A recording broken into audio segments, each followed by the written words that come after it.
Let's go a trekking. It's a prime time for trekking, as it were, tonight.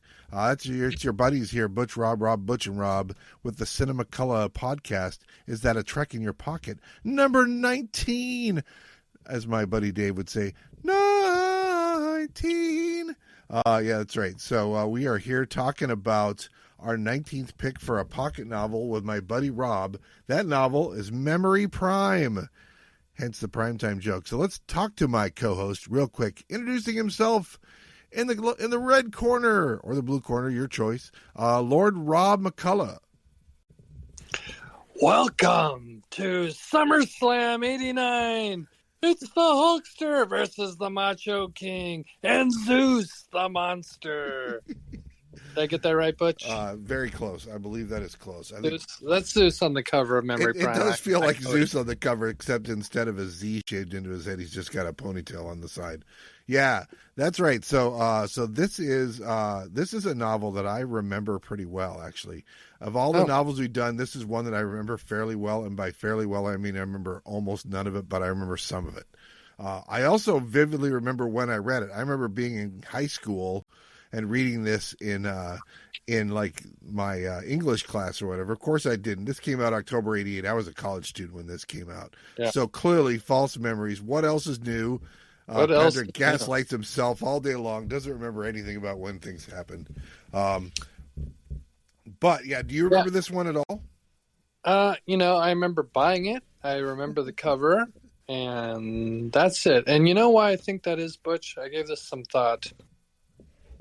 We had 79 episodes of the original series. Yep. And you know which one it never occurred to me they should expand on with a novel? The Lights of Zetar. Why? Why would you do that? But, yeah, so I think that's why. I was like, okay, I can dust this baby off and reread it. And what was that, a month ago I read it? I've almost forgotten it. So, again, it's just not destined to be a memorable one for me. But, still good stuff to revisit. Time passes. Well, I will say this. So it's 309 pages, and it's by a wife and husband duo called Garfield and Judith Reeves-Stevens. They are prolific writers. So this is their first Star Trek novel. They also did Prime Directive, which I'm not sure Prime Directive. I think all the other ones they did were the hardcover, non-numbered ones. They also did the 5. They co-wrote the 5 William Shatner TOS/TNG novels. He did a 5 novel series that was after Star Trek Generations that explained how the Romulans and or the Borg brought Captain Kirk back or something like that. They go and exhume his corpse and bring him back and stuff like that. It's very strange.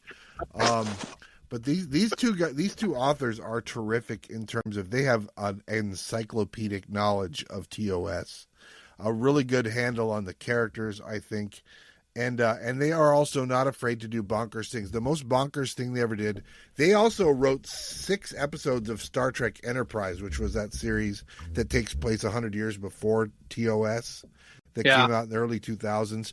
They came in and basically when season 4 got approved and it was pretty obvious it was going to be their last season, they kind of handed some of the reins of the plotting over to the 2 of these guys, and they came up with a 2-parter episode that is, I'm not kidding, it's a 2-part episode that is a mirror universe episode where where it turns out that the USS Defiant that disappeared through the interphase in Tholian space went back in time as well as to another universe, to the mirror universe, where the Tholians found it, and then the Terran Empire finds it and finds it's like all this advanced technology. So they break in to capture it and take it back to Earth for the Terran Empire, except there's a Gorn on board.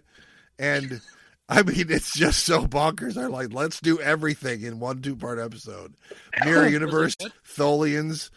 It was pretty good. I mean, it's like, there's there's assassinations and stuff like that. They went over the top, I would say. This is their fledgling effort, but you can tell they're bringing in, you mentioned the Lights of Zetar, and it definitely has that. But it also has, they have echoes of Trouble with Tribbles, with the Sherman's Planet stuff. It feels like Journey to Babel a little bit with all the VIPs on board.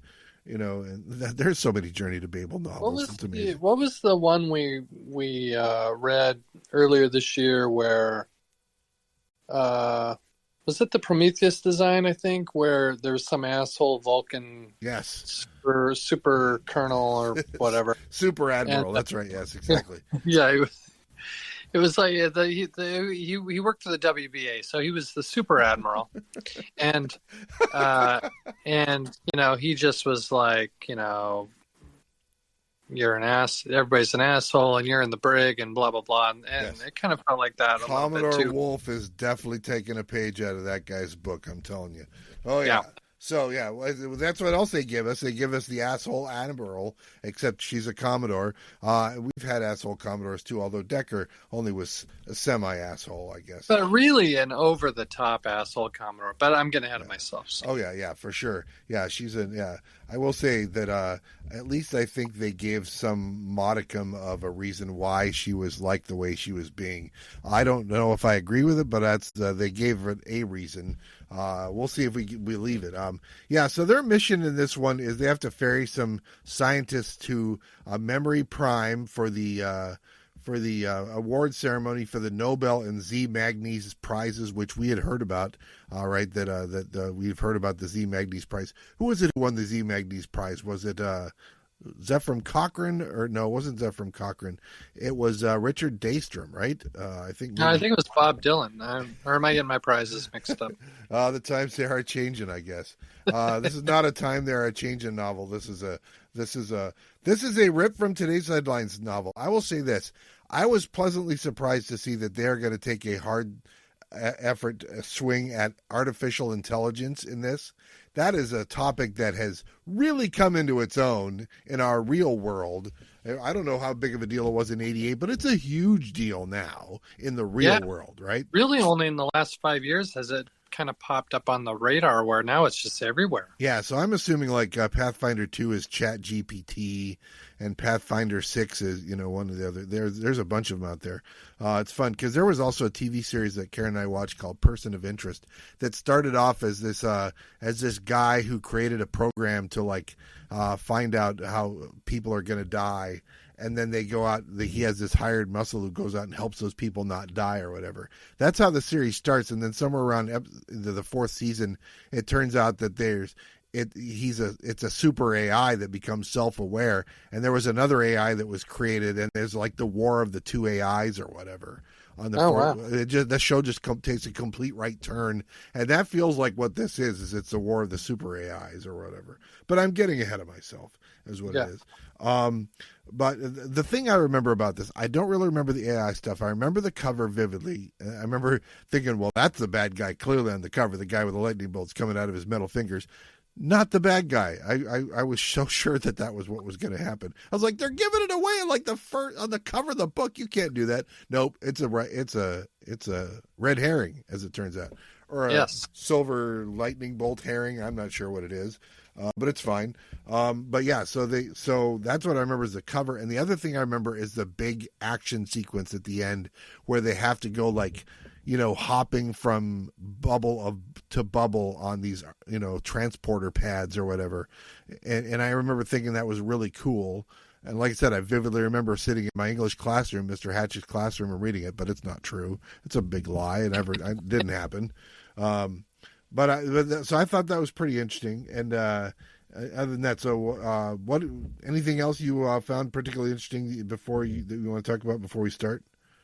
No, again, I really was like, they're building on Lights of Zetar. Well, yes. Which, not to interrupt you there, Butch, but I don't think anyone in the universe has that even in the top 40 Star Trek episodes. No. It's not terrible, but it's actually a little scary, but it's, I always thought the idea of, I always remembered, in the Lights of Zetar, what a loss and what a dipshit decision to have an unshielded, planetoid with all your knowledge in it. Yes. Or history or whatever. but the the Scotty Romaine, love angle where he's vying for the title of head of lettuce, if you know what I mean. It just was like a one. It was like a one-off, never to be thought of again or whatever. And I never gave the episode much thought, and so I probably spent the first 5 chapters going, this is curious that they decided to go with a sequel to Lights of Zetar, but I didn't remember the book at all. I really didn't. That's totally fine. Here, I will say this about Lights of Zetar. So to the extent that they were going to take elements of that story, they took the right elements, right? The idea that it's like, okay, so the Federation was obviously off its rocker when they created this defenseless, repository for all their knowledge. So let's do it right. If you were going to do it right, how would you do it? And this is probably how would you do it. It's got warp engines for generators. It's got 1,000 photon torpedoes. It's essentially, impregnable. If you get the stuff that is really important is you can't even reach it. It's under 1,000 miles of nickel iron meteorite and stuff like that. So that I will say is, if you're going to take it and say, what's the thing you're going to take? Well, what if they did that, but they really did it for reals? And then you add in the element of, how are you to sift all this data that comes in? Well, you have all these AIs that sift the data, and that's an interesting idea. Well, what happens if the AIs start, becoming self-aware and learning and competing with each other and playing games that get out of control and building robots, blah, blah, that hire assassins and that is the thought of AI and computers and androids and stuff has come up again and again and again in Trek. Oh, yeah. We saw it in the Daystrom episode, which I'm drawing a blank on. Ultimate Computer. I have the T-shirt, so yeah. Yeah, and the teacher, and is Data a life form or not? And even in Picard, the rebellion on Mars that caused this ban, and Harry Mudd and his androids, and Andrea, and so that's cool. The old ones. Don't forget the old ones. Yes. Exactly. Yeah, the old ones and the young hot one. But so that's all fun, and then, like you said, couldn't be more topical today. Way more topical now than it was in '88. Yeah. So that's interesting. It is. Yeah. Now hard to write about, though. Yeah, and it is, and they take a swing at it, and I'm not sure that the swing lands in terms of, imagining what conversations with super intelligences would be and stuff like that, or between super intelligences. It's a risk for first-time novelists. They're not exactly trying the easy stuff. I will give, like I said, if I was going to say anything about these two writers, Gar and Judith Reeves-Stevens, they take big risks when they write a lot, and sometimes it pays off and sometimes isn't. And like you said, one of the biggest risks is picking one of the least memorable episodes. I say least memorable. It might be the first Star Trek episode I ever saw, because the thing that's etched into my little kid memory is that dying woman on the floor of Memory Alpha with the colors on her face making those strange sounds and facial expressions. That messed me up good when I was a little kid. It's a creepy episode. It really is. Yeah. So when you see what's the scariest Star Trek episodes of all time, that's listed on there, and mostly I think it's that visual that lists it and stuff like that. But that being said, I also think that they did some of our side characters pretty right. Scotty gets a lot to do in this book. He gets to show off his engines in a cool way. He gets to get in debates about transwarp physics, with people, and that's kind of fun. He gets to give her all she's got. Yeah, that's the part where it's like, okay, so we're bringing Mirror Remain back, and we're gonna. It's too bad that Scotty never got to hook up. I would have been glad to just imagine that for myself, rather than have them say, by the way, nobody's seen them for a week, if you know what I'm saying. If you know what I'm saying. I didn't need to know. Thank you. Oh, I know. Because I'll tell you what, I watched, knowing we were going to be doing this, I watched Lights of Zetar earlier this week. The episode's all right. It's not great. It's not memorable. It's all right. But Scotty is cringe in that episode. And they have no chemistry whatsoever. Well, I don't think Scotty can have chemistry with, to the extent he was going to have chemistry, it was going to be with that girl on Argelius, and he killed her. Well, what about the chick with Apollo? Oh yes, that's wishes right. They had chemistry. Yeah, that's exactly right. Yeah. So, but in this case, it's like, it was the direction in Lights of Zetar where the two of them having their romantic moments is always very just kind of like, they wrote that character and she played that character in a weird way too, where she has the attitude problem and wants to prove herself and all this stuff. It's very confusing. They do her better in this one because obviously she's not a young officer on her first mission. She's been out there for a few years. We assume this is a couple years later. They say she spent some time on a ship and then she went to the Vulcan Science Academy and then got assigned to Memory Prime. And so I think you're rehabilitating a character from TOS that you're like, I wished I liked that character better. I don't know that she's great, but I like her better than I did in that episode, I guess, for what it's worth. So, yeah. And we're gonna get a lot of Andorians in this episode. We don't get enough Andorians in the original series or in any other series, frankly. But we get a lot of them in this. So much that they're maybe overdoing it. They mentioned a Tellarite at some point. I was like, how about throwing some more Tellarites in there? It's fine. The other thing we find out is there's this fun bit where they're arguing about whether Zephram Cochrane is an Earthling or he's an Alpha Centauri. And if I remember correctly, in the original series, in Metamorphosis, we meet Zephram Cochrane, and they say something about he's from Alpha Centauri. But they don't say whether he was born there or whether he's an Earthling and maybe his family had moved there or whatever. They don't really go into those details. Or maybe he was an Earthling and then when they discovered warp drive, they traveled there and he just moved there or whatever. Maybe there's that. But it's fun because that to me is an obvious solution. Yeah. He was born on Earth, invented warp drive. Traveled to Alpha Centauri, which is what you would do as soon as you discover it. You're like, what's the closest star? Let's go there. Yeah. And that kind of thing. So, but it's fun that they play around with that a little bit. So I'll give him that. And then we'll talk about Commodore Montana Wolf a little bit later. But why don't we jump into this thing? Shall we jump in? Let's jump. All right. Might as well jump. Or let's hop from chapter to chapter. That's right. We'll hop on our transporter pad number 1. All right. So this opens up with on a dive bar on an abandoned planet somewhere. The planet has the creative name F3459-9-SF-SO. And we meet this guy Starn. He's a Vulcan, and he's looking to make a deal for a glass, and he's also looking for a glass of prestige tap water, as it turns out. So that's nice. And he's meeting up with this guy Karth, who's a Klingon, or at least we think he's a Klingon. He might be his guy. He wants somebody killed, and he's offering a high price for that. He's offering 200 Iopene cutters. I put exclamation point. 200 Iopene cutters. I don't know what an Iopene cutter is. I'm not sure we know. It's a weapon of some sort, right? Whatever it is. They cut pure Iopene, Butch. Absolutely pure. Yeah, that's the thing. I don't know if they're cutting Iopene or they're using Iopene to cut. I don't know what it is. It doesn't. You know what? It doesn't matter. That's right. So Starn then, our Vulcan, correctly identifies Karth the Klingon as a robot facsimile, but it's not a deal breaker. He says, "I'll do your thing. Who am I killing?" And then he's like, "Well, ... We don't find out. So file that away for later.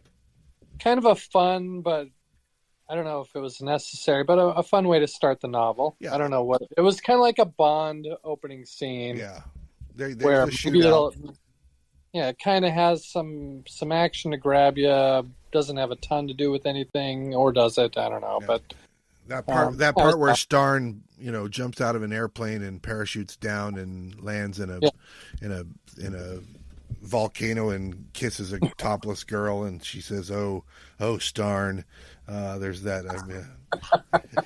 Cue the Madonna song. That's fine. All right. So as often happens, chapter 1 has nothing to do with our characters, but chapter 2 we jump right in with our main characters, and sure enough, Kirk and Spock are playing 3D chess. And the McCoy and Kirk have this plan to drop a surprise on Spock, mostly because they want to see if he'll raise his eyebrows, I think is what I got from that. And it's the news that the Enterprise will be ferrying candidates for the Nobel and Z Magnus prizes to Memory Prime. Won't Spock be excited when he finds out that the ship will be full of scientists, because the Enterprise is one of several ships that'll be ferrying these people to Memory Prime, which is, we're told, in Quadrant Zero. Which I don't know what Quadrant Zero is. I think the maps as they've been developed for what the galaxy looks like is there's 4 quadrants. We've talked about them: Alpha, Beta, Gamma, and Delta. And that Earth, the Federation, the Klingons, the Romulans are in Alpha and Beta. But I guess Quadrant Zero is like very close to Earth, right? So this is like the safe zone. So why is the Enterprise doing this? Yeah. Why is the Enterprise doing it? Indeed, that's right. So immediately there's transporter trouble. Wouldn't be a Star Trek story without that, because some D-bag scientist, can you believe this, Rob? He had the gall to bring an accelerator field aboard. What was he thinking? You don't bring an accelerator field aboard. You don't bring an accelerator field aboard a starship. You just don't. Okay. And you definitely don't on Chief Montgomery Scott's GD Enterprise. I mean, that is unacceptable. Yeah, well, who would do such a thing? I'll tell you who. I almost tossed my book across the yard. Yeah, I was going to say, through the book. I'll tell you who did it. Zareen Lacara. He's from, and I don't know if it's Alpha Centauri or Proxima Centauri or Centauri A. We had Centauri A and Centauri B in the last novel, if I'm not mistaken. They're spending a lot of time on Centauri. We haven't even gotten to Crisis on Centaurus.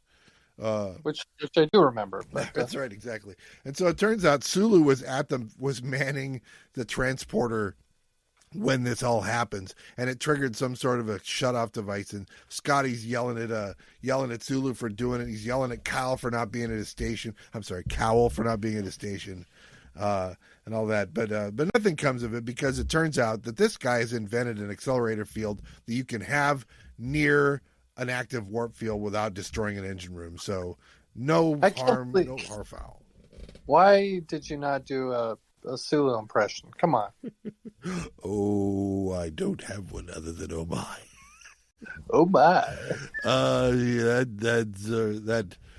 that Dr. Lacara sure looks gloomy. That's okay. That's all I got. Fine. So, yeah. So now we're going to meet some other folks. We're going to go to Memory Prime itself, and we're going to meet the chief administrator, Salman Nancy. He's talking with his Andorian security crew. We meet some associates. They're these little droid R2D2 like guys with eye stalks and just they were fun. Kind of walking cubes and stuff like that. We learn about Pathfinders, who are the supercomputer AI data sifters. There's 12 of them on Memory Prime, and then we learn about these guys, the interface guys. The interface people are like the human cyborg hybrids with these sparky, glowy, silver tip fingers and shaved heads, and sometimes circuitry on their heads that interface with between the surface of Memory Prime and the intelligences on Memory Prime. It may not be neither here nor there, Rob, but I probably should point out that these interface guys remind me a little bit of something you'll see when you watch Alien Romulus, which is they stick their fingers in data ports and connect with computers, and that we see a lot of that in Alien Romulus. Okay. Funny because there's Romulans in this story. It's really funny. It's like, is this where they got Alien Romulus from? I'm not sure. You'll have to be the judge when you watch. Explain why it's called, besides it being a cool title, do we know why it's called Alien Romulus? It takes place on a space station that we think is called Romulus, but actually it's a space station in 2 halves that are kept separate for security reasons. One half is Romulus and one half is Remus. Okay. So, yeah, that's where it comes from. That feels like a tip of the cap to Trek. It does, especially since they have the finger droids. They're reading this novel and going, let's have an android do that. Spoiler, an android is who does it. All right, so anyway, meet all those people. We also meet Mira Romaine, who is going to be being assigned to Memory Prime. It's a blast from the past, of course. We remember her. She Memory Alpha experience changed her and made her determined to make it work this time, because it didn't work last time. That was going to be her assignment. She got there and was destroyed already. So she's going to make up for it by fixing this place. Good for her. Yeah. Yep. So now chapter 4 is we're having a reception on the hangar deck, because it's the biggest place on the Starship Enterprise. They have the hangar deck reception. Anyone is there. Courtesy of the fact that they're in Quadrant Zero and they can afford to not have people at their weapon stations and stuff. That's where we meet Commodore Wolf. She's going to be a piece of work. You can already tell it. and then Is Butte? question mark. Well, she's No, definitely Butte, Montana. Oh, Butte, Montana. Oh, I get it. Thank you. I went right past me. You threw that speedball right by me, buddy. Made me look like a fool boy. Yeah. And then we also have Spock asking if anybody knows if Academic and Sradek is going to be there. He's one of Spock's former professors, and so he looks forward to seeing him. It'll be nice to interface, as it were, with an old professor of his. I think you mean academician. Academician, yeah. It might that be Academician is like the Might be macadamian. I'm not sure. It's last of the Mohacademicans is what it is. Yeah, it's fine. And there's a little bit about, while everybody's down in the hangar deck, the two that don't get to go down there are Chekhov and Uhura. They're doing duty station. Uhura's at her comms, and Chekhov is in the captain's chair, and they talk to Commodore Wolf, and he's like, "Yeah, you know why the Commodores are so surly, don't you? Because they're not captains of a starship, just like me." I thought that was cute. That's basically the last cool moment Chekhov's going to get in this book. He doesn't get as much to do, but that's been pretty common for these books so far. But that's a great line. All right, so now we got to spend some time with these Pathfinders that we've learned about. The Pathfinders are these artificial intelligences. We learned that there's 12 of them. They communicate with each other. They think deep thoughts, and they think them very fast. Now, the guy on the cover of the book, the bald guy with the hair and ponytail, his name is Gerald. Sounds a lot like Gerald, as in David Gerald, the writer of Trouble with Tribbles. But yeah, you're right. Looks like Zeus. Look like Zeus, name like David Gerald. It's fine. Well, Butch, the thing that this book did for me was I had a little bit of wink of an eye time issue. Oh, yeah. They're doing stuff in zilliseconds. Yes. And the rest of everyone else in the book is doing stuff in, real time, what we would consider real time. So while I thought it was interesting, all this stuff, what they're doing these games and they're, making puzzles for each other and they're playing ping pong or whatever. It's all I just assume lifetimes are taking place in minutes. Meanwhile, our crew's going about its day at regular, human speed. So that was always a little disconcerting for me back and forth all the time. But you have to go with it. Yeah, you have to go with it. You really can't, you wonder, well, how do they slow themselves down to talk to these mere humans? But they don't play up the idea that, that these guys think of themselves as gods. It's interesting because they explain the world. The physical reality is something that they call data well, right? And it's funny because the Pathfinders amongst themselves aren't sure if data well is an actual place that actually exists. And if the people that they're interfacing with are real or not, or if they're just constructs. They don't know what they are. So, and that is interesting because simulation theory is such a big thing these days. That is another kind of new rip today's headlines kind of idea. And maybe they think all these people they're interfacing with are just simulations of somebody else's game, right? It's interesting. Not having a very limited ability to interact with the real world.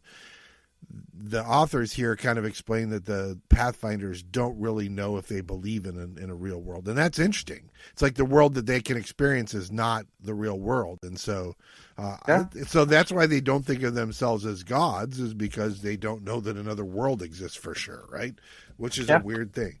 And yet we're going to find that at some level they are interacting with the outside world, but we're not there yet. So but they had some fun ideas. I don't know if it was in this chapter, but they're solving secrets of the universe and filing them away in case anybody ever asks, which they won't.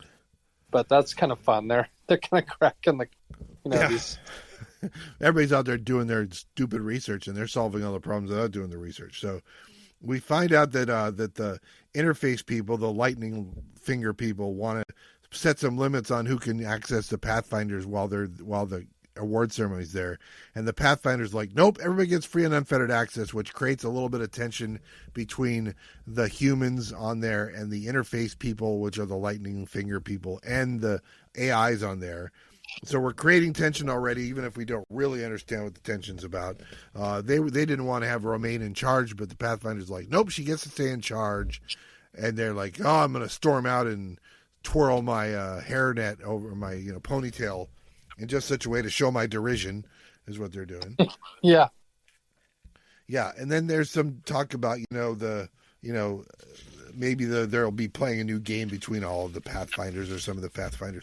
It's interesting because some of them just go away for a while and then come back after they've composed their song or come up with a new game or whatever. They're just kind of busy. They say a while, but it's probably not very long in our time. Humans don't even notice the amount of time that's passed. So, but it's really, like you said, it's a really tough thing to try as an author to explain that today, when we actually have a lot more like knowledge about what theoreticians have talked about. It was like almost nobody was talking about this stuff at this level back then. So good for them for taking a swing at it. I don't know that it lands, but it's an interesting concept for me. So and Butch, that's twice you brought up, a hitting reference. And in the Seattle area, we don't talk about swings and misses. We don't talk about teams with 217 team batting averages. It does a disservice. I was going to say I'm just doing fan service, but that's fine. Yeah, I'm glad we no longer have Scott service, but I'm. If it makes you feel better, they won. You go. They won in extra innings tonight.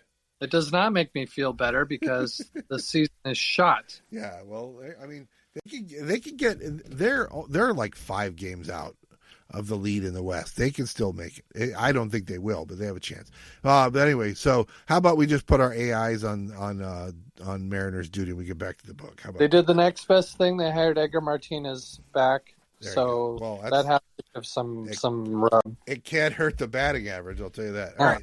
Put him in the lineup. So now we're going to go back and we're going to meet that guy who brought that accelerator field on, Dr. LaCora. He's going to be a handful. You can tell that he's the guy that Kirk does. Nobody really wants to hang out with. He's a little annoying.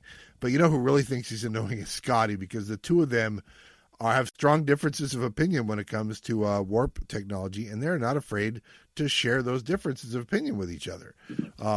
So that's a fun thing. You can tell Scotty is just like, I don't have time for this guy, and vice versa.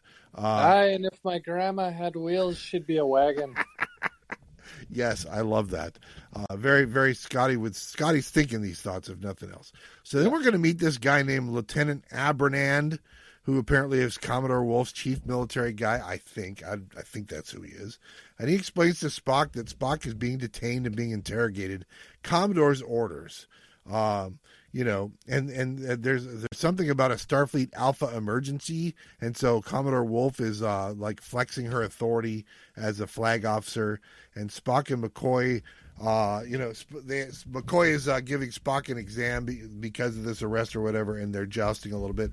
We learn all that Spock was involved in, everything he's been involved in, all the plans he had that were related to the events of the awards have all been canceled. And he is confined to quarters, basically. I didn't like this at all. It's so over the top. I get that now in 2024, Spock has stolen the Enterprise like 26 times and stuff like that. But still, it feels way over the top for, obviously Spock's a highly trusted Starfleet officer. Yes. But you'd think he was like a felony sex offender, who had, been in and out of jail, a career criminal. I mean, it's so over the top. I just couldn't believe it. I'm like, no, why would anybody think this? Well, yeah, we're going to learn that they have also detained several other Vulcans.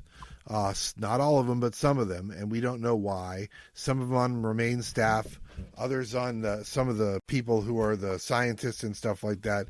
It's the Vulcans they don't trust, and we're not sure why at this point.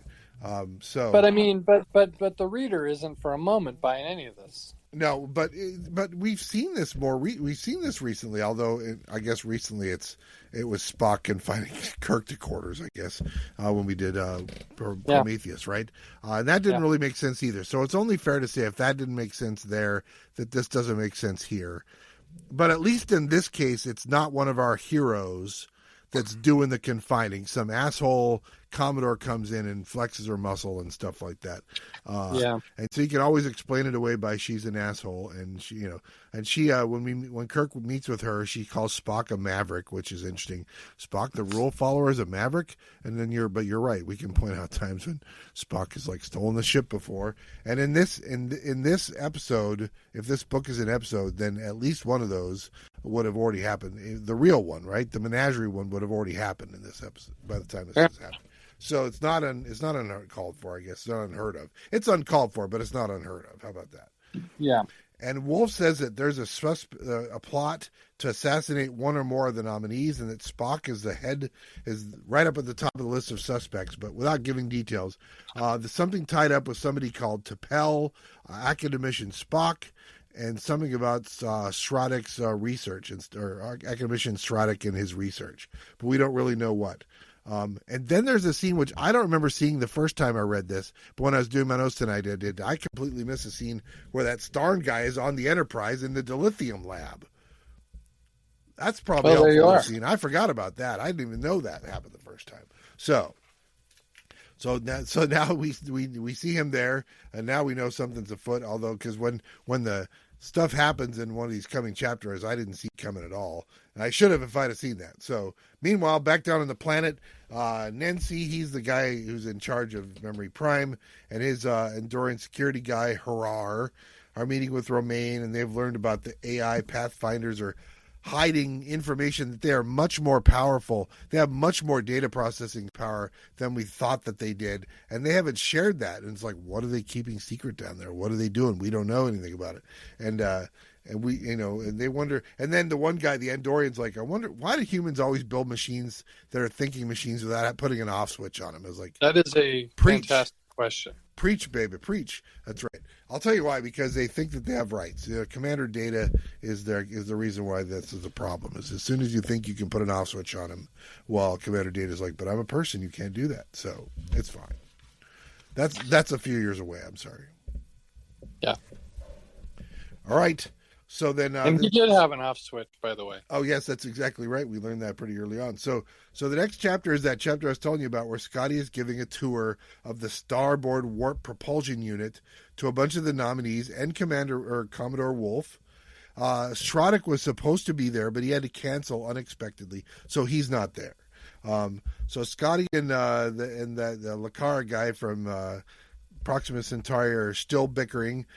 This time it's about Zephram Cochrane's lineage, and then there's a problem. They're all wearing these little radiation shields. Like, don't worry, there's plenty of shielding, and if there was a problem, your shield would turn red. Well, like that guy's doing. Oh, like everybody's just turning red. Son of a bitch. So then, as soon as he's like, well, we got to get everybody out of here right now. And then there's an incident where a shield doesn't come down, and there's a release of energy or whatever. So much so that the Cochrane flux, my God, the Cochrane flux fills the chamber. Did you ever think you'd see that happen on the Starship Enterprise? Because I sure didn't. No, hell no, I didn't. And I did hear Sulu from the transporter room go, an incident. Is he joking? I can't do Sulu, but yeah. I can't either, obviously. It's like, that's right. So the ship is damaged. The speed is limited. They nearly lost all their crystals. They just got lucky, basically, because Scotty had already, shut some of the stuff down. So they got blind. It was blind luck that the ship's not completely crippled and they're not getting towed back. And that's when Kirk learns about that Spock's guards were KO'd somehow. And then Spock just shows up on the bridge saying, I'm here to help. And I saw the guards were gone, so I assumed it was okay for me to come out. And this is just enough to make Wolf go, no, I'm pretty sure you probably sap the guards, as it were, right? Yeah. Came up behind him and you gave him that Vulcan neck pinch, or maybe you gave him that one double behind the ear pinch that one guy in the Way to Eden episode did. I was thinking, to keep the SummerSlam thing going, I'm picturing Spock with a double axe handle off the top rope outside the ring onto the floor. Ooh, that would do it. Yes, exactly. I forgot about that. That's exactly how it would have been done at SummerSlam by Macho. So that's right. Either way, they were KO'd, and so he's now the prime suspect for this incident as well. And she just flat out thinks he did it. Kirk disagrees, but he has no alternative theories. So they're going to put Spock in the brig. And McCoy, for his part, is like, Captain, how can you know? How can you be sure she's not right? I mean, we don't know. The circumstantial evidence points to that, and Spock won't offer an alternative explanation. How do we know? That seemed a little out of character for him. A lot out of character. Yeah. So I will say there's no price you could pay that would make him turn. That's exactly right. Himself. Yeah, that's what we've heard that before. But we don't know. Maybe McCoy lost an argument recently to Spock, and so he's a little bitter. I don't know. That's probably true. So the next chapter, we're going to get a brief history of Memory Prime and its predecessor, Memory Alpha, and also the other branch memories. They got Memory Gamma that does agribusiness. Well, I like that. I like the okay, we're going to have different baskets. We're not putting all the eggs in one basket. If we had one takeaway from Lights of Zetar, don't put all your eggs in one basket. So they do, but they have several other baskets with the same eggs in them. So that must have really bothered the two authors, and they're like, I can't believe the Federation did that. If we ever get to write a book, we are fixing that. So first order of business, fix the Lights of Zetar and Memory Alpha. There you go. So good. So this place has got all the warp power, the shields, the strong construction, the photon torpedoes, all of that stuff. The equivalent of the whatever RoboCop ship was in the JJ Trek movie, like the Vengeance. Yes, this badass 2 times the weapon, 3 times the speed. Yes, whatever. I can't do a Benabump Crumber Cratch either, so it's fine. Drop it, creep. That's much easier. Yes. Also from RoboCop. There you go. That's right. That's where you brought up the RoboCop. I got you. All right. So now Romaine and Nancy are talking about at Prime and about Enterprise. And hey, Scotty's going to come. Did you know? Have you heard from Scotty lately? So we're getting the first inklings that there's going to be a hookup between Romaine and Scotty. I know the anticipation is building. Yeah. And then all of a sudden we find out that Memory Alpha is being put on alert. Emergency alert, not an alpha emergency, but an emergency alert.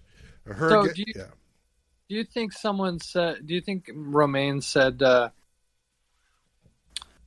is it getting warm in here? And then Scotty said, well, hell yeah, we had a radiation leak. Do you think her badge is getting moist, or what do you? I'm not sure it's a moisture badge, but yeah, probably. And again, that we're not there yet. It hasn't happened yet. That scene's coming up, so we'll have to. Again, the best part of it is the anticipation. That's the key to writing a good romance story: is anticipation, right? Yeah. So, Uhura gets a message from Admiral Comac for Wolf. It says Wolf is authorized to take Spock into custody. We're going to learn later that we don't know if that was true or not. I know you do an Admiral Comac impression. Let's hear it. Because he keeps them short and sweet. Get thee to a nunnery. No, I don't. Did I get that right? Okay. Put him in the brig. Comac out. Yeah, that's right. It's like you're ordered to go here. Comac out. No discussion. Yeah.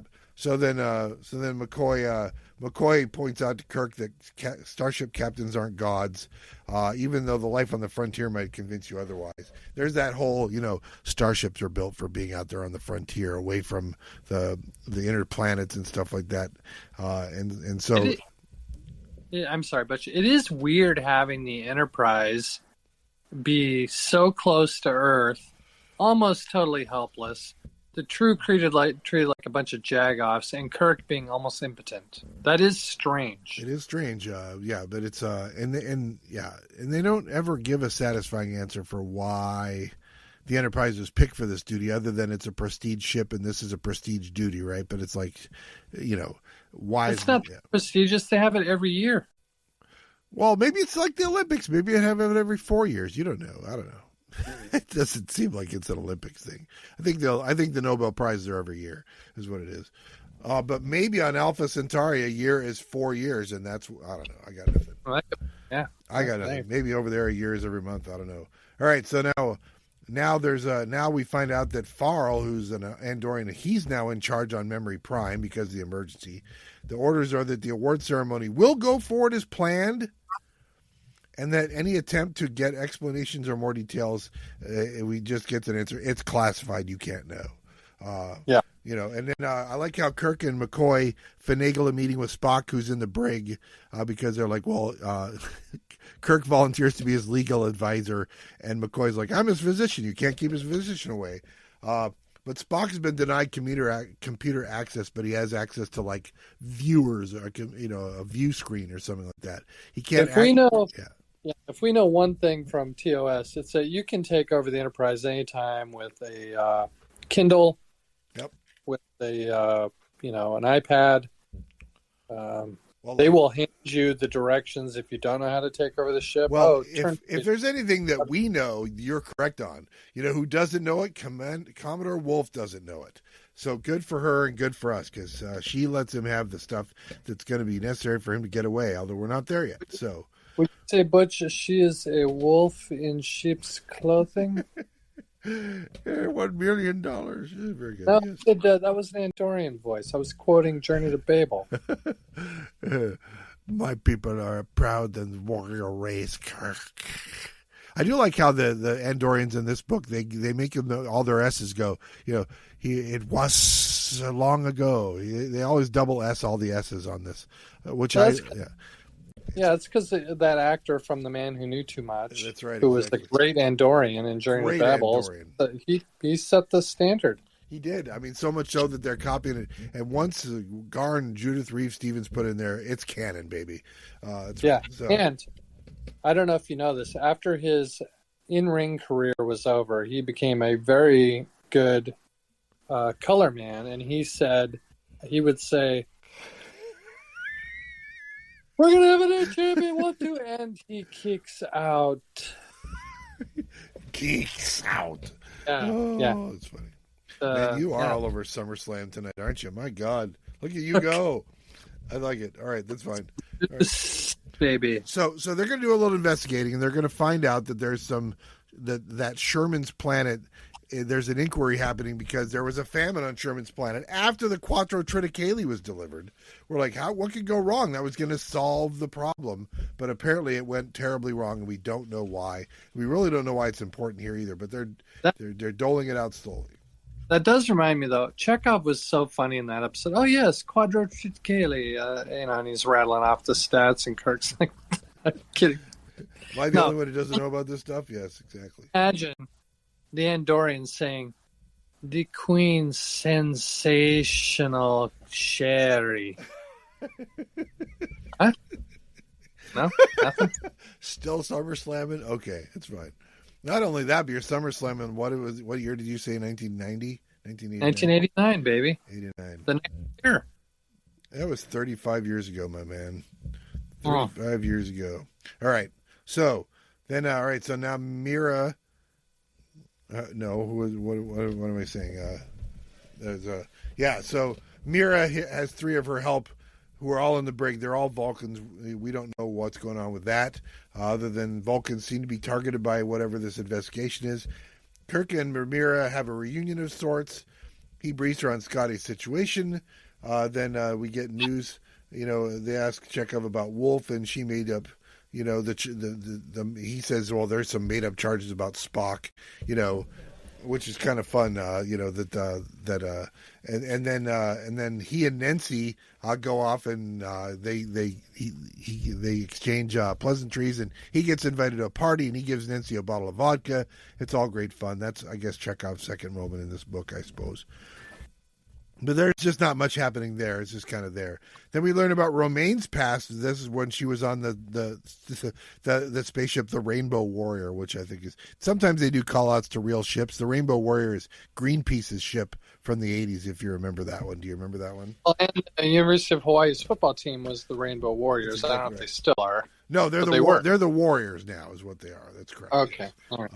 And then she went to Vulcan Academy, and then she went to Prime, and she's like, how is it that Enterprise doesn't know about the emergency on Enterprise or on Prime? And it's because we're going to learn there's subspace interference, and of course they go into great detail about saying, well, you can't have subspace interference; it's only selectively interfering because it's a 2-dimensional. They go blah blah blah. They tech the tech, and we don't get it. Good for them that they're trying to create some lore around how subspace works, because it's just like the thing that happens that you can have faster than light communication, right? But then nobody ever can have a yellow alert in space dock. That's kind of what I got. Kirk. I could do that guy all day long. I got a sick impression of that guy. If you get what I'm saying. That's right. I've killed my buddy Rob. That wheezing you hear is Rob dying on the other end of the phone. I'm sorry. Thank you. Yes. I love me some asshole Excelsior captain. Yeah, that's exactly right. He should have been a Commodore, that guy. I'm telling you what. I'm sure he will be. He's Commodore level asshole right there. Yeah. So then Romaine gets a reunion with Scotty, and she says, "Damn you," and then she kisses him, that's how I think is going to resolve. But we're going to get more later. It's fine. But you know what sucks, though, is this part of the book. I don't give a shit at all about any of this. Yeah, it's just kind of blah, blah, blah. I will give you that. But for those people who are hanging out hope, they wanted Scotty to have a love interest somewhere. You know, Mira Romaine was probably the one he had the best shot at. So it's like, if you're going to bring back a character for Scotty to have, it was going to be Mira, I think.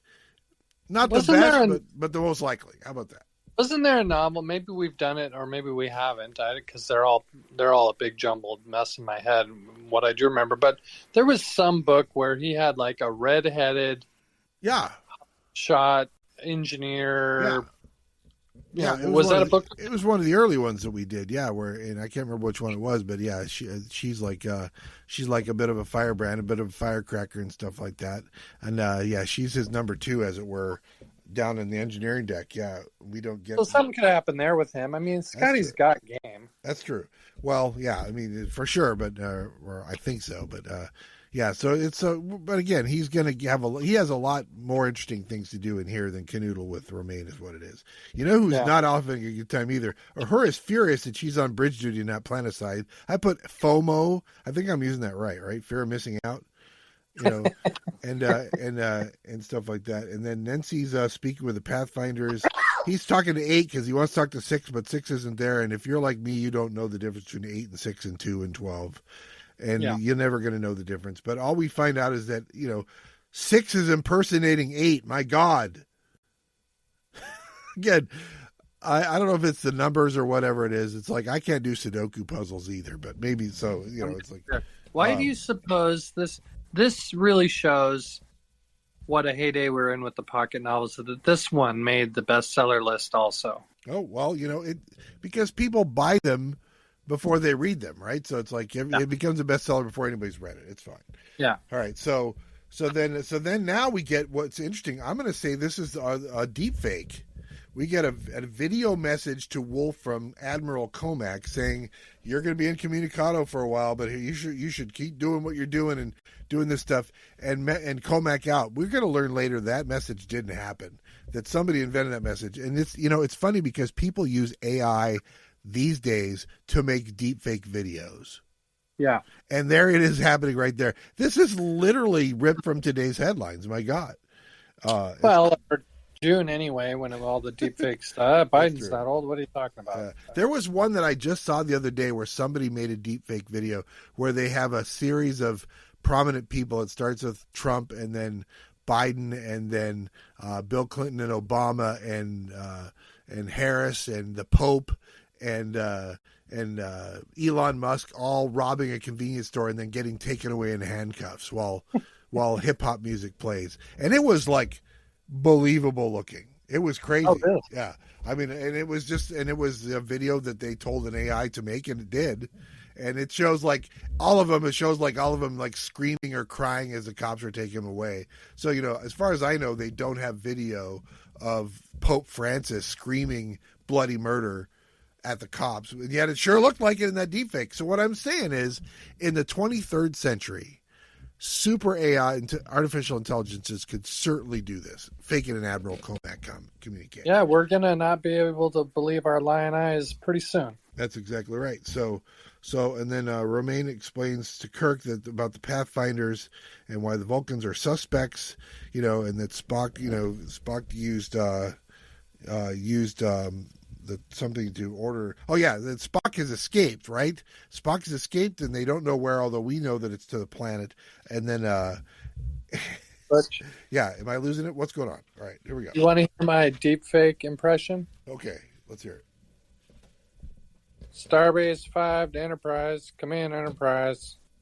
Yeah, that's from when Spock steals the Enterprise. He takes the deep fake cassette. Oh, yeah, he puts in the cassette tape, and that's right, exactly. I forgot about that. Starbase 5, Starbase 5 Enterprise.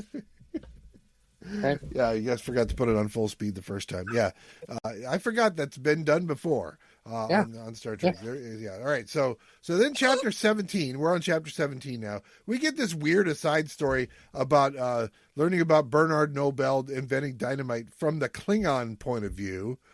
What the hell was that all about? I thought it was interesting, but it's like they did. It's like the novels that we did, where it's like the whole novel's from the Klingon point of view, but they just did one 4-page chapter, which is, I think, about the right amount of time. It's like for some reason we're learning about all this from the Klingons. It was kind of fun, the not trusting the humans business. That's good. And stuff. why would you let the losers live in these competitions? Exactly right. So that's a good point. So once again, Bones and Kirk meet with Spock and also Uhura, because it's a prison break, baby.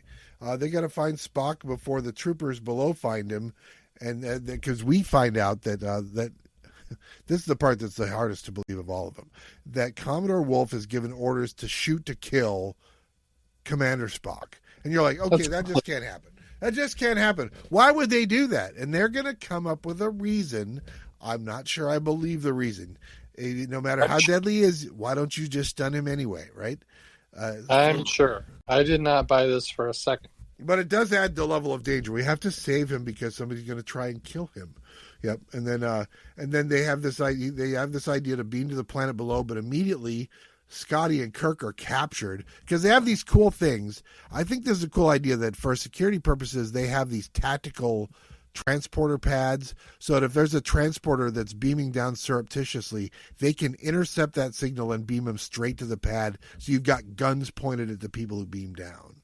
That's a cool security idea. I think that's a cool security idea, and I can see them using that, to prevent. If the Romulans had that on their flagship, I'm just saying Kirk doesn't steal that cloaking device. Am I right?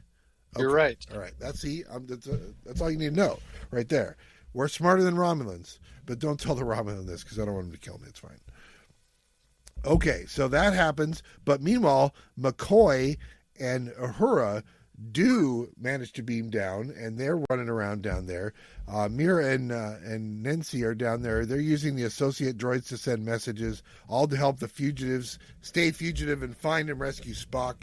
And then they think all of a sudden they think that they found a Vulcan security guard has captured some of them, and then Wolf shows up, and Farrell and Wolf vaporize the security guard, thinking it was Spock, and they're like, no, it wasn't Spock. I don't really know what exactly happened there. It was an Andorian, or was it an android? There's blue blood, or maybe it was coolant. It's starting to get a little confusing here, I think. Are you feeling that at this point in this book too? For sure. And you're telling me in the 23rd century we can't tell if something's blood or coolant? Well, I mean, yeah, it seems like every time you open one of these robots up, it's pretty obvious it's a robot inside, right?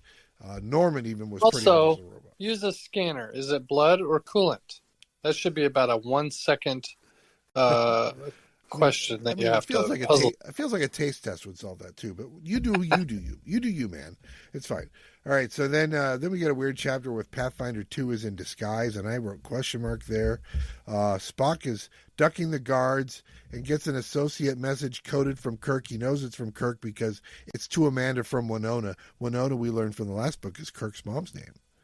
And of course, we've always known that Amanda is Spock's mom's name. And, yes. And then Spock meets Pathfinder 2, who's speaking through one of the associate droids, and that's cool.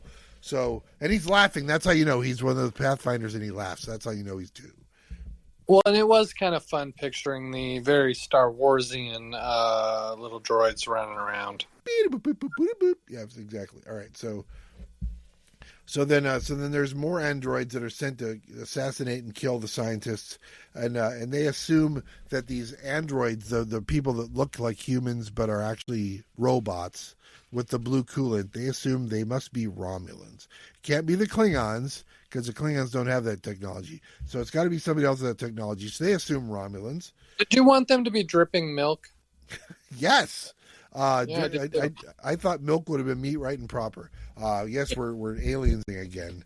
That's right. So don't hold it against us. It's Alien August. It's not our fault. It's not our fault. All right. So let's see. So then the next chapter starts, and Lakar is happy to be involved. They have everybody else in these shelters down on the planet because it's an emergency, but he won't go to the shelter because they won't let him take his accelerator field to the shelter. So they're like, "Oh, son of a bitch, we got to put up with this guy." I like how nobody wants to put up with him, especially Kirk and Scotty. But they're not going to just abandon him there. They're going to do their thing. And one of the Vulcan nominees finds and offers to help. That's Dr. Slur.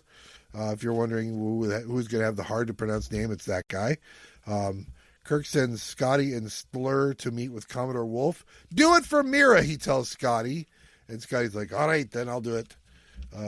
He's easy to manipulate if you just drop Mira Main's name. Scotty is what I'm saying. Yeah.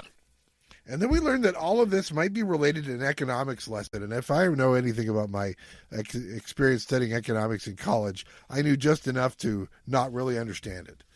But I sort of understand it. Well, and speaking, I don't know about you, it was payday today. So every 2 Fridays, I realize that I don't know anything about economics. That's fair. All right. So then her and McCoy are they have 2 associates who look like they're threatening them, but then they start to laugh at them. We know that means it's Pathfinder 2, by the way, because of the laugh. Then Kirk he's the giggly one. Kirk is doing battle with an associate. He throws a jersey over it for a while to blind it.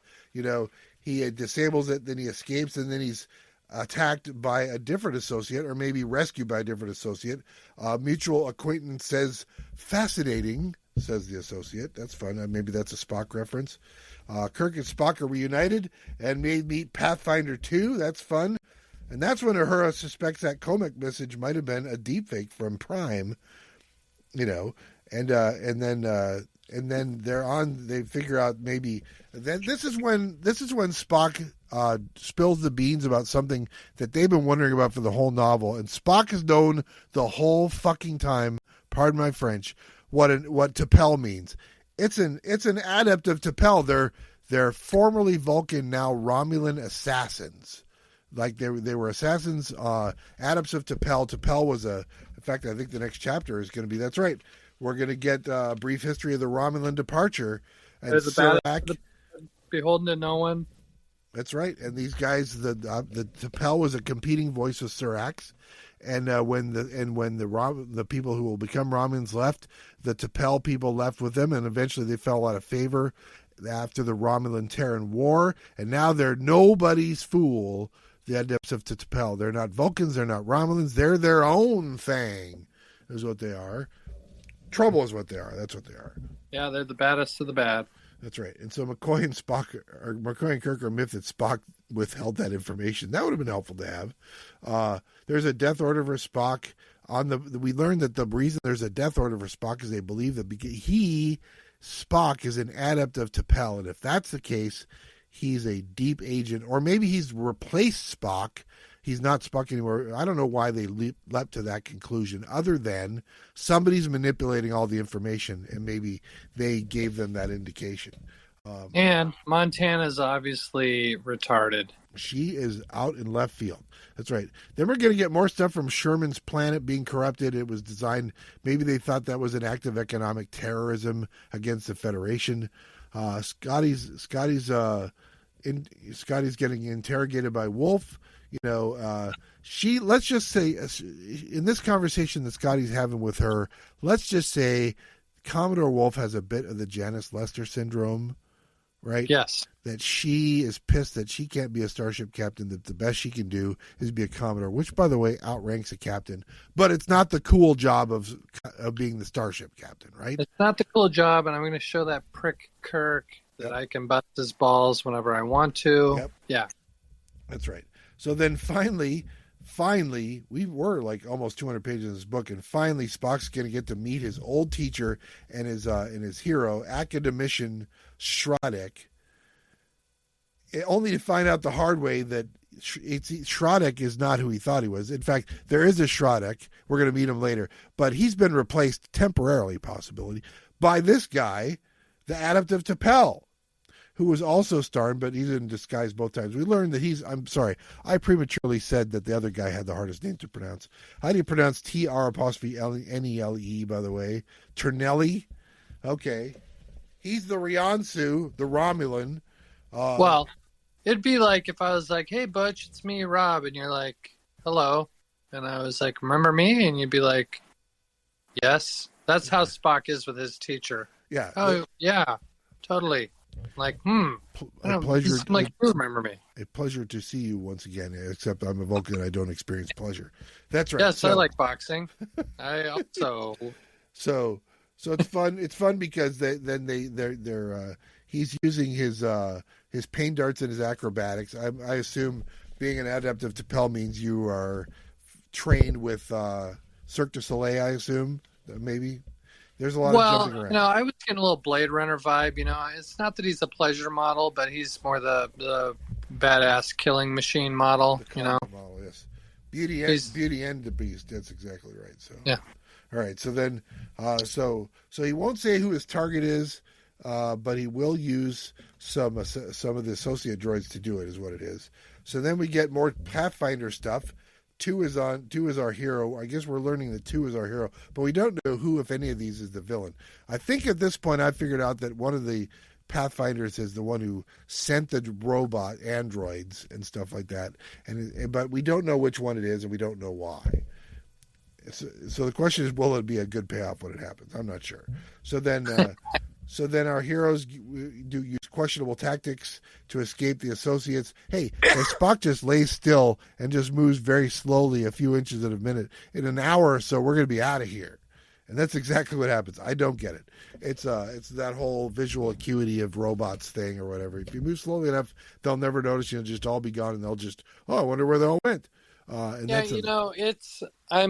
sort of, we're recapping it, and I'm like, because I don't have this novel highly ranked. I'm like, why isn't this at the bottom? Well, we'll get there. Okay. So listen. Then what happens here is that we find out that the adept has only been loose on the station for 10 minutes, and already he has achieved mayhem. There's everything's going on. They're getting word about Klingon demon class raiders landing ground troops. Nothing comes of this. I assume this is all just a fake report generated by our AI villain here, which we don't know yet who it is, but we're going to learn. No Klingons have actually landed, right? But they think there are. They're getting reports that there are. They're getting video of it happening, right? But so they're sending all their security somewhere where it's pointless because there's nothing happening there. The villains are basically distracting the good guys is what they're doing. And then Pathfinder 2 is sifting data, and he greets Pathfinder 6. That's an important detail for some reason. I'm not sure. Kirk has the Enterprise scanning for the Romulan in violation of Wolf's orders, but is not anywhere to be found. They're searching all the habitable parts of the station, and he's not there. So they're left to conclude, oh shit, he went below. He went down to that bubble way down in the planetoid where you can't get to him. What are we going to do? And so they decide for whatever reason that they have to disable the asteroid's memory primes, warp engines. And it turns out they have the perfect tool for that, which is our guy from Proxima Centauri's little accelerator device. You just beam that over close to the engines and it'll blow them up. Ta-da! Problem solved. I don't know what that problem was. I guess they figure if the power's out that they are slowing down whatever the bad guy's going to do. Yeah, I guess so, yeah. Is there a better explanation than that? I'm not sure. So then they come up with this idea of how are they going to get down there? There was like a hard wire to beam down into this chamber 12 kilometers below, but the bad guy has cut it. So they have no way down there other than there's a bunch of other air bubbles, air pockets in this thing, and they're going to stack a bunch of these transporter pads together, and they'll beam them all down, including themselves, and they'll slowly but surely hop between these pockets till they get to the center of this, to the interface chamber. Do they have enough of these pancakes to make it the whole trip? Because they're using one each hop. Flapjacks. Well, that's the interesting thing. And even if they have enough, do they have enough power inside of them to do it all? And that's the race. Because the danger is if they make it most of the way, but not the whole way, they go and die down there, right? Yeah. So it creates a little bit of danger and a cool visual. You're imagining they describe some of these chambers getting smaller and smaller, and they actually, to get through the last one, they have to take their enviro suits off, which is never a good idea. No. But on the other, so then it's fun because they kind of describe, being in these bubbles that are billions of years old. No one's ever been in there, and they're the first. They're essentially the first people in there. And then, the bad guy's down there gloating, and then he hears a strange noise. He looks up, and there's 4 people beaming right on top of him. They've made it. Our heroes have made it down to the bottom, and so now. And that last jump was a rough one. Didn't they materialize like 10 feet in the air? And on the other hand, that's just prime double axe handle distance. If you know what I'm saying, right? So if you're going to materialize, you want to materialize up there where you can immediately come down, dropping the axe handle, as it were. Yes. But unfortunately, he gets away before they can because, Cirque du Soleil. And they all had to beam out without their environmental suits, which means they're a little worse for wear anyway. And then Kirk lands and blows out a knee when he lands, which is not helpful at all. No. Which means Ternili is going to take them all out, basically. Spock decides to do the interface thing and communicate with the Pathfinders. And then we get what I think happens in half the Star Trek novels we've read, which is Spock is having a metaphysical moment, right? Where he's like, sometimes it's in some brain. This time he's in the interface, and he's having essentially a super powerful mind meld with super powerful artificial intelligences. Spock can't help but mind meld with appliances and rocks, and can't help it. We forgot to turn on the security system. Spock will mind meld with the machine thousands of miles away and just turn it on. That's right. So then that's fun because then that happens. And we also learned that Mira is down there too. She's not interfacing the way that you do, sticking your fingers in the thing. Turns out that the ability that allowed her to be captured by the Zetarians is a limited ability to telepathically that also allows her to interface a little bit. She's sort of there and sort of not there in this inner space. Well, Scotty was interfacing with her for quite a bit. You're getting ahead of yourself. That hasn't happened yet. Okay, all right. Yeah, so we don't know if it happened on the Enterprise, but we're going to be painfully aware that it's happening later in this novel.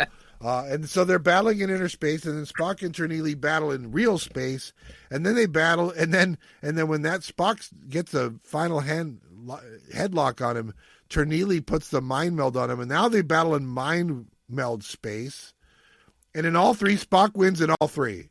It's best 3 out of 3 falls, and he wins all 3 falls. It's great. Yeah, Spock, if we know one thing, if we learn this from the Omni novels, the Phoenix novels, you just can't beat Spock ever in anything. Yep.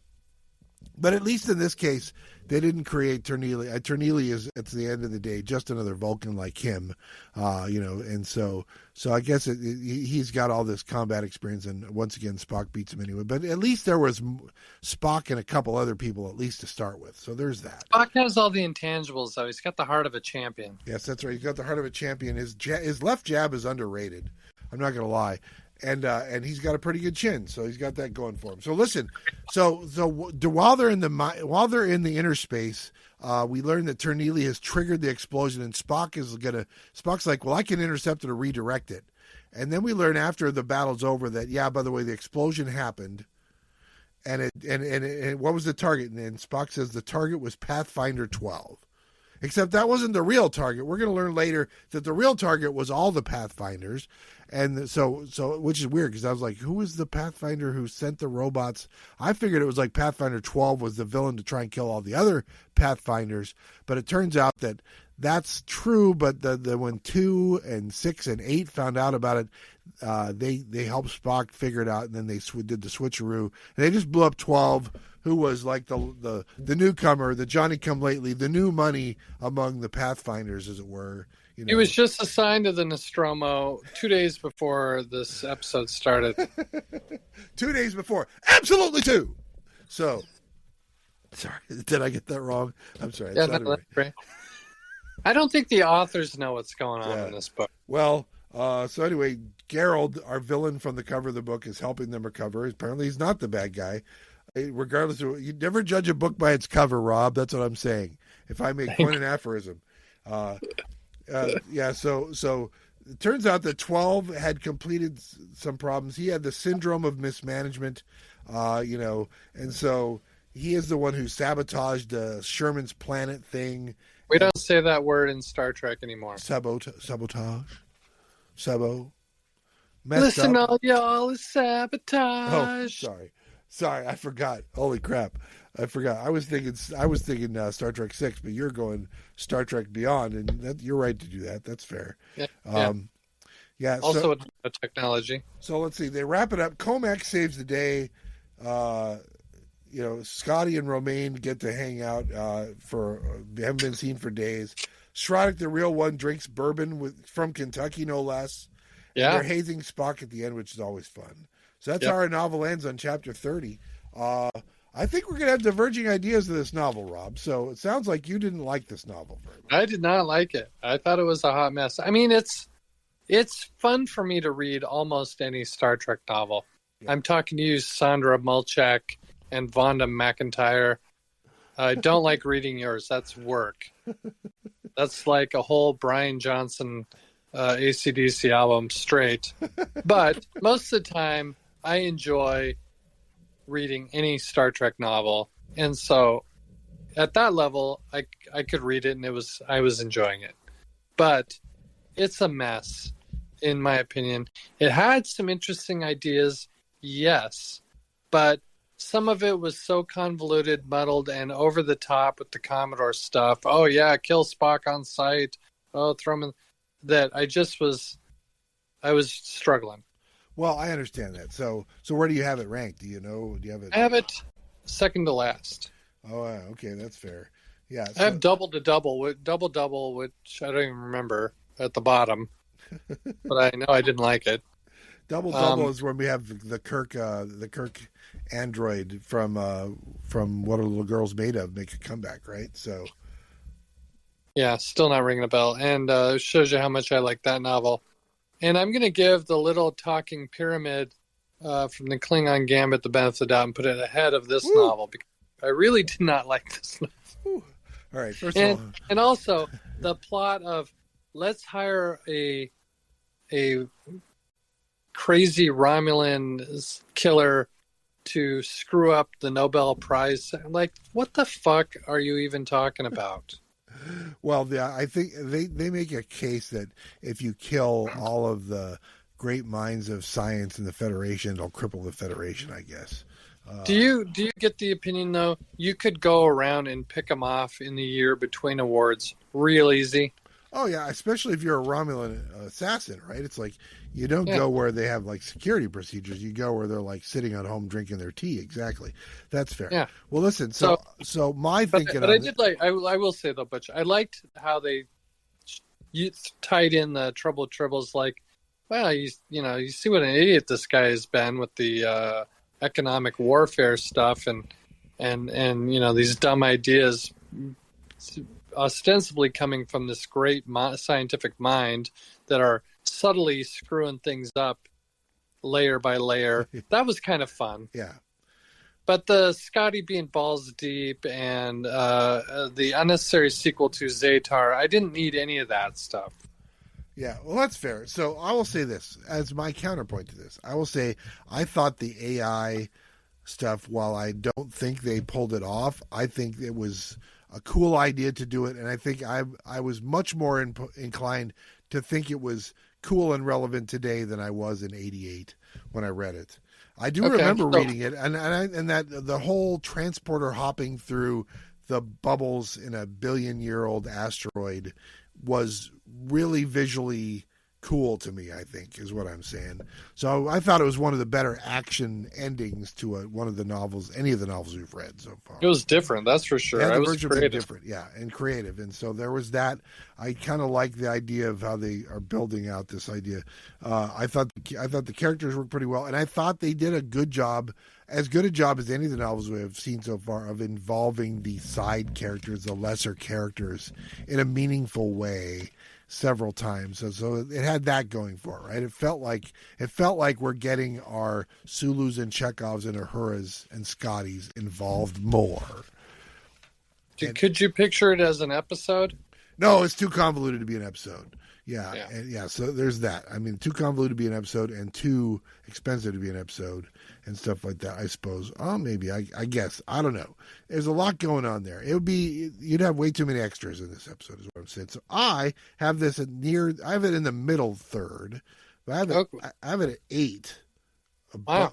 Above Deep Domain and below the Itiket epidemic. So I was worried when I was thinking when I was reading, I was like, oh, as soon as I figured out Romulans, I was like, son of a bitch, is this going to be in the top 5 of the other Romulan books?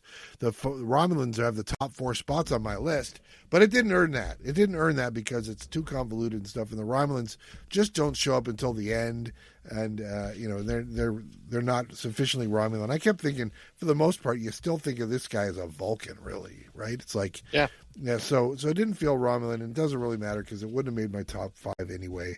But it made number 8, and maybe it's too high. But it's my nostalgia speaking, and so that's where I got it. So, if you know, you know. And what do we know, Rob? We know that it's time to bust the dice out, isn't it? Well, I have Chain of Attack written down for some reason. Is that did we roll that already? Or I think you might be right. Hold on, let me double look. No, or maybe let's hold on.